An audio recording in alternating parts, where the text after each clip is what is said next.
আইনের ছাত্রী প্রিয়দর্শিনী মাত্তুর নিথর দেহ পাওয়া যায় দিল্লির একটা ফ্ল্যাটের ভেতর। ঘটনাটা 1996 সালের 23শে জানুয়ারির। তদন্তে নেমে পুলিশ অফিসারদের চোখ আটকে যায় লাশের পাশে পড়ে থাকা কয়েকটা ভাঙা প্লাস্টিকের টুকরোতে, যার গায়ে লেগেছিল রক্ত।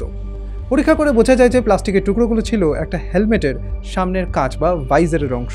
প্রিয়দর্শিনী প্রায় 2 বছর ধরে এক সহপাঠীর দ্বারা স্টকিং আর হেনস্থার শিকার হচ্ছিলেন। তদন্ত শুরু হতেই সন্দেহভাজনকে ধরা হয়। তার কাছ থেকে উদ্ধার হয় একটা হেলমেট, যার ভাইজারের ভাঙা অংশ মিলে যায় সেই প্লাস্টিকের টুকরোগুলোর সঙ্গে। কিন্তু এরপর একটা গন্ডগোল হয়। প্রথম বিচারে প্রমাণ এত অগোছালোভাবে পেশ করা হয়েছিল যে 1999 সালে ট্রায়াল কোর্ট অভিযুক্তকে স্রেফ প্রমাণের অভাবে বেকসুর খালাস দিয়ে দেয়।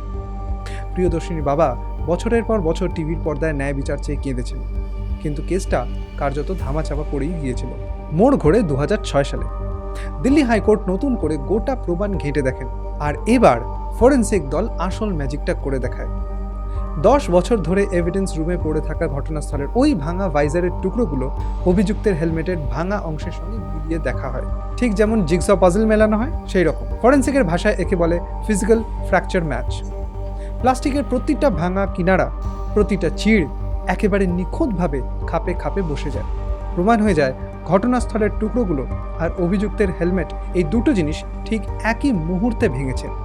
আর শুধু তাই নয়, ভাইজারের ওপর রক্তের ট্রেসও পাওয়া যায়, যা প্রমাণ করে ওটা কাউকে আঘাত করার জন্যই ব্যবহার করা হয়েছিল। এর সঙ্গে যুক্ত হয় ডিএনএ রিপোর্ট। মৃতদেহ থেকে সংগ্রহ করা ফরেন ডিএনএর স্যাম্পেলের সঙ্গে অভিযুক্তের রক্তের নমুনা হুবহু মিলে যায়। প্রিয়দর্শিনীকে গলায় তার পেঁচিয়ে শ্বাসরোধ করার পর হেলমেট দিয়ে আঘাত করে থেঁতলে দেওয়া হয়েছিল তার মুখ। 2006 সালে দিল্লি হাইকোর্ট অভিযুক্তকে দোষী সাব্যস্ত করে, আর 2010 সালে সুপ্রিম কোর্ট যাবজ্জীবন কারাদণ্ডের মাধ্যমে সেই রায় বহাল রাখে। তাহলে এই হলো আজকের ফরেনসিকের গল্প। এরকম গল্প আরও শুনতে চাইলে ফলো এবং সাবস্ক্রাইব করে দিন টু এভিডেন্স স্টোরিজ। ভালো কথা, আমার লেখা ফরেনসিক সায়েন্স নির্ভর দুটো ক্রাইম থ্রিলার এভিডেন্স এবং এভিডেন্স ইতালির পাতালপুরি যদি আপনারা পড়তে চান, তাহলে তার অনলাইন লিঙ্ক আমি দিয়ে রাখলাম কমেন্টে এবং বায়োতে।